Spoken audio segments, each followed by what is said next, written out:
Ready to make something darling? You'll love your Gnome chalk box. It is so on trend and so cute to whip up and customize as a fun welcome to your home. Your chalk box comes with everything you see here.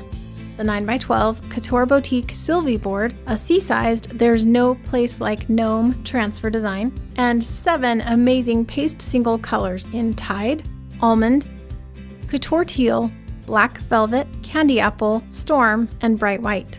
I've got all my supplies here and a few other tools that I've gathered. I've got my fuzzing cloth, a small and a mini squeegee, a multi-tool, my transfer trimmers, and a permanent marker, and also a water bath for cleaning up. I'll start by cutting apart the transfer elements, and I'll mark all the backers to correspond with the design, and that just makes matching it all up later so much easier. I'll begin with the phrase, "So cute, there's no place like Gnome." And first I'll press it to my fuzzing cloth to pick up a bit of lint, and that just makes it not too sticky so it comes off the board well. And I'll be doing that with each piece as I work through this. I'll position it right at the bottom of the board and make sure it's smoothed out. Starting with bright white chalk paste, I'll just knead the packet a bit to mix the paste inside, and then squeeze some out onto my little dish that I'm using as a palette. I'll do the same with Couture Teal. I'll just knead the packet a bit to mix the paste inside, and then squeeze some out onto my dish that I'm using as a palette.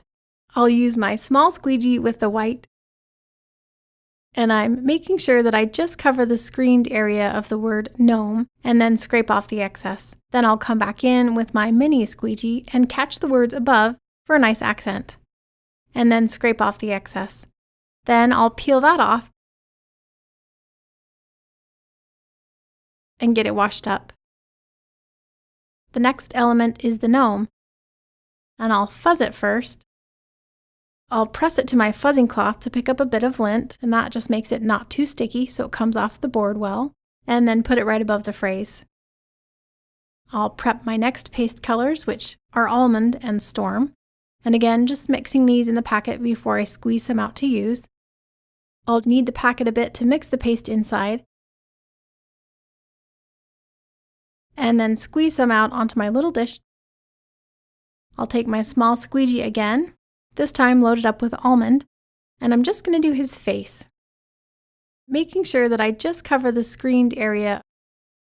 Then I'll use Couture Teal for his jacket, just smoothing over the screen and making sure I get off any excess. I like to peel it now just down as far as I have pasted, since I really don't want the paste to dry and lift if I wait too long. Now I'll do his little shoes in Storm Gray, making sure that I just cover the screened area, and then I can peel the whole transfer off and wash it. Now you'll see those little registration marks there, which are going to be super helpful as we layer the gnome. It helps you know how to just line everything up perfectly.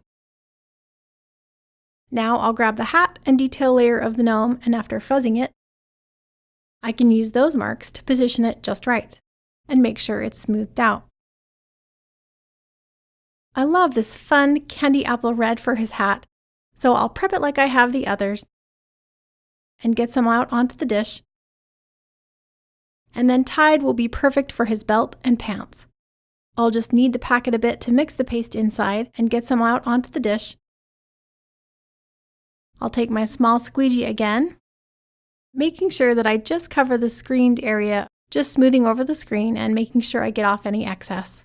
Then I'll come back in with my mini squeegee and then scrape off the excess. Then I'll peel that off.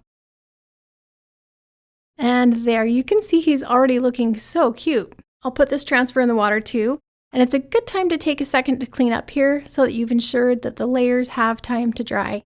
When it's ready to go, I'll take the beard piece and again line it up with the registration marks. And I'll come back in with bright white for his beard.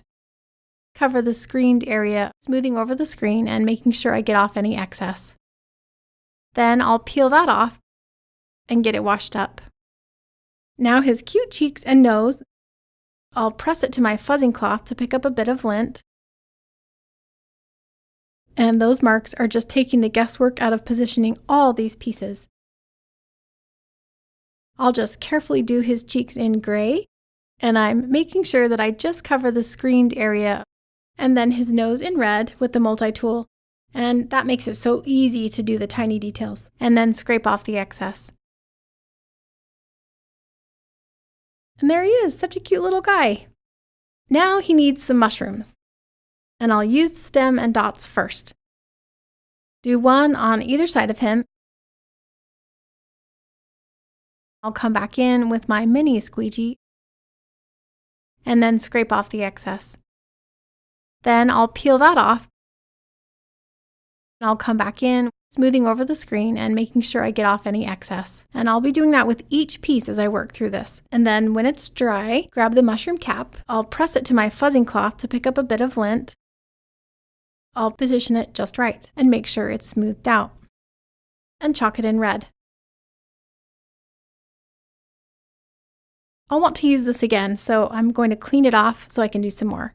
And here I'm just going to work one by one, doing the stem first and then the cap each time. It takes some time because of all the layering, but it's easy to see that it's worth it. It's such a fun look. And the mushrooms help you know how cute and tiny this guy really is. And there we are. A lot of great colors, some beautiful layers, and a little patience make this chalk box like no other.